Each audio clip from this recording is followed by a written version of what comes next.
अस्सलाम वालेकुम guys and welcome back to my channel. I hope you are doing well. मेरा नाम ज़ीशान है और आज की वीडियो में हमारा टॉपिक है सपिएंजा यूनिवर्सिटी से जो ईमेल्स आ रही हैं स्टूडेंट को डीओवी या फिर सीएमए सर्टिफिकेट के हवाले से। तो उस टॉपिक पे हम आज बात करेंगे। मुझे काफ़ी दिन से काफ़ी स्टूडेंट्स मैसेजेस कर रहे थे कि ये सपिएंजा यूनिवर्सिटी की जानिब से हमें ईमेल्स आ रही हैं कि आप सीनियर सर्टिफिकेट सबमिट करवाएं। जिन लोगों ने प्री इनरोलमेंट कर ली है तो उनको ये ईमेल्स आ रही हैं और वो कह रहे हैं कि आप अपना डीओवी या फिर सीएमए का सर्टिफिकेट सबमिट करवाएं।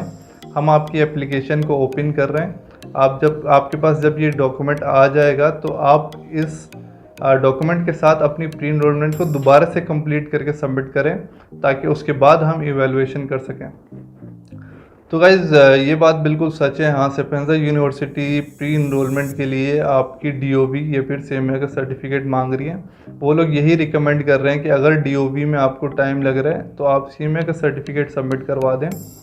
तो मैं यही सजेस्ट करूँगा गाइज़, अगर जैसा कि कराची और इस्लामाबाद का प्रोसीजर मैं बता चुका हूँ कि सेम हो चुका है और दोनों में जिस दिन आपका वीज़ा का इंटरव्यू होता है उसी दिन आपकी डीओवी की फ़ाइल भी सबमिट होती है।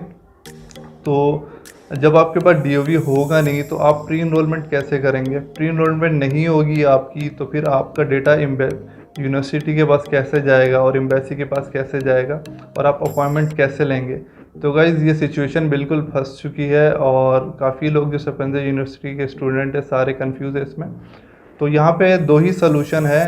सबसे पहला सलूशन तो ये है जो बिल्कुल ईजी है और उसमें थोड़ा सा पैसा खर्च होगा। वो ये है कि आप ऑनलाइन सीएमए का सर्टिफिकेट के लिए अप्लाई कर सकते हैं जिसकी कोई फ़ीस चार्ज होती है। आई थिंक 200 यूरोस के करीब होती है। आई एम नॉट श्योर, तो एग्जैक्ट मुझे फ़ीस वगैरह मालूम नहीं है। आप ऑनलाइन चेक कर सकते हैं। आप ऑनलाइन सीएमए का सर्टिफिकेट अप्लाई कर सकते हैं और जब आपको सर्टिफिकेट मिल जाएगा फिर उसके बाद आप प्री इनरोलमेंट कर सकते हैं।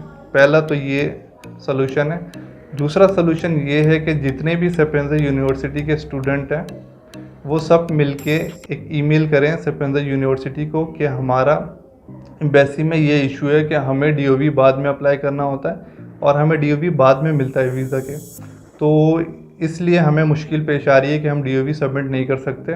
तो इस बेसिस पे हमें थोड़ी सी रिलैक्सेशन दी जाए ताकि हम अभी विदाउट डीओवी फ़ाइल सबमिट कर दें और आप हमें समरी वगैरह दे दें ताकि हम अपने वीज़ा के अपॉइंटमेंट के लिए अप्लाई कर सकें।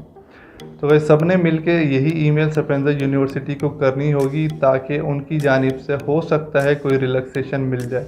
अगर कोई रिलैक्सेशन मिल जाती है तो फिर हम ये कर सकते हैं कि अपने प्रोसेस को कंटिन्यू रख सकते हैं, नहीं तो फिर हमें सीएमए के सर्टिफिकेट के साथ ही अप्लाई करना होगा जो कि काफ़ी एक्सपेंसिव कह सकते हैं क्योंकि हर स्टूडेंट तो इतना अफोर्ड नहीं कर सकता। 35 to 40,000 का सर्टिफिकेट होगा आई थिंक, तो हर स्टूडेंट तो अफोर्ड नहीं कर सकता। तो बेहतर है कि हम सब मिलके उनको ईमेल्स करते हैं। ईमेल करने के बाद हो सकता है वो हमें थोड़ी सी रिलैक्सेशन दे दें। उसके अलावा सपिएंजा यूनिवर्सिटी की जो डेडलाइन है प्री इनरोलमेंट की और वीज़ा अप्लाई करने की वो 30 नवंबर है। यानी अभी आपके पास बहुत ज़्यादा टाइम है अपनी प्री इनरोलमेंट करने को। और मेरे सुनने में ये चीज़ भी आई है कि जो इस्लामाबाद एम्बेसी से जो स्टूडेंट अप्लाई कर रहे हैं वीज़ा, तो उन्होंने इस्लामाबाद एम्बेसी को ईमेल्स किए हैं और एम्बेसी उनको डीओवी सबमिट करवाने के लिए अलग से अपॉइंटमेंट दे रही है। यानी पहले तो ये होता था कि आप डीओवी और वीज़ा एक ही दिन फाइल करते थे और दोनों के डॉक्यूमेंट्स एक ही दिन सबमिट होते थे, तो दोनों के लिए एक ही अपॉइंटमेंट लेनी होती थी आपने। लेकिन इस साल ये सुनने में आ रहा है कि कुछ स्टूडेंट्स ने अपना ये इशू बताया है कि सपिएंजा यूनिवर्सिटी हमें हमारा डीओवी या फिर सीएमए का सर्टिफिकेट मांग रही है, जिसकी वजह से उन्होंने एम्बेसी को ये ईमेल्स किए हैं और एम्बेसी ने उन्हें ये कहा है और उनको एम्बेसी अपॉइंटमेंट्स दे रही है कि आप आ जाएं और अपना डीओवी पहले सबमिट करवा लें। तो ये सुनने में आ रहा है कि काफ़ी स्टूडेंट्स को इस तरह से अपॉइंटमेंट्स मिले हैं डीओवी के और वो डीओवी सबमिट करवा रहे हैं। तो मैं आपको यही सजेस्ट करूँगा कि अगर पॉसिबल है तो आप भी जाइए एम्बेसी की वेबसाइट पे और उन्हें ईमेल कीजिए इस हवाले से और उन्हें बताइए अपनी सिचुएशन कि हमारा डीओवी सबमिट करवाना लाजमी है।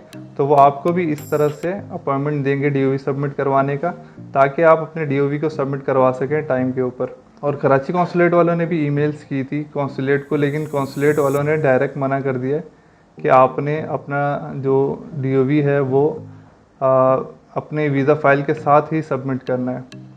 तो गाइस मैं यही सजेस्ट करूँगा आपको कि आप दोबारा से कांटेक्ट कीजिए यूनिवर्सिटी को भी और अपनी एम्बेसी और कौंसलेट को भी, ताकि वो आपको इस हवाले से थोड़ी सी रिलैक्सेशन दें और आपको फैसिलिटेट करें। तो गाइस उम्मीद करता हूँ कि सफेंजा का जो ये प्री इनरोलमेंट का जो इशू था, इस हवाले से आपकी जो कन्फ्यूजन्स थी वो दूर हो गई होंगी। फिर भी किसी को कोई मज़ीद सवाल है इस हवाले से या कोई क्यूरी है तो वो मुझसे कमेंट सेक्शन में पूछ सकता है। मैं कोशिश करूँगा कि मैं उसको जल्द से जल्द जवाब दे सकूँ। तो आज की वीडियो में इतना ही गाइस, फिर मिलते हैं किसी और वीडियो में, तब तक के लिए अल्लाह हाफिज़।